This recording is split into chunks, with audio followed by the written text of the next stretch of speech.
Hello guys, আমি ডোনা।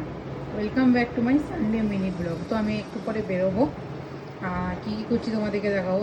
তার আগে এখানে দেখছো না পার্সেল করে আছে, এগুলো সব দোকানের পার্সেল। এগুলো রাত্রে আনবক্সিং করবো, তখন তোমাদেরকে দেখাবো। তো এখনের জন্য লেটস গো উইথ মি।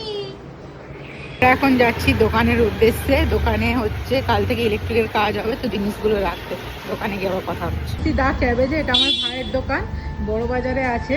তো কে কে ক্যাবেজের মোমো খেয়েছো অবশ্যই কমেন্টে জানিও কেমন খেতে। আর যারা খাওনি একদম ট্রাই করতে পারো দা ক্যাবেজের মোমো একদম। তো আমি এখন দোকানে এসেছি। দোকানে দেখলাম এই ঢাকনাটা লাগানো হয়েছে। এটা কী বলে আমার জানি, মানে দোকান যে ঢাকনাটা এটা লাগানো হয়েছে। আর কাল থেকে দোকানে ইলেকট্রিকের কাজ স্টার্ট হবে। এই যে মাল স্টক করা হয়েছে, তো কালকে দেখাবো কী কী হচ্ছে বাকি। এখন এসেছি বিরিয়ানি মহলে, আর আমরা অর্ডার করেছি। আমি একটা বিরিয়ানি অর্ডার করেছি, ওটা আসছে। এটা হচ্ছে মিক্সড ফ্রাইড রাইস, এটা হচ্ছে হট গার্লিক চিকেন। আর আমাদের মতো তোমরাও কে কে বিরিয়ানি মহলে আসতে পছন্দ করো অবশ্যই কমেন্টে জানিও। তো আমি বাড়ি চলে এসেছি, আর প্রচণ্ড গরম আর প্রচণ্ড টায়ার্ড লাগছে। তো আজকে এখানেই মিনি ব্লগটা এন্ড করছি। দেখা হচ্ছে আবার একটা অন্য ভিডিওতে। আমার মিনি ব্লগ যদি তোমাদের পছন্দ হয়ে থাকে তো ইউটিউবে সাবস্ক্রাইব করে দিও এবং লাইক করে দিও, আর ফেসবুকে একটা ফলো করে দিও। Tata, good night.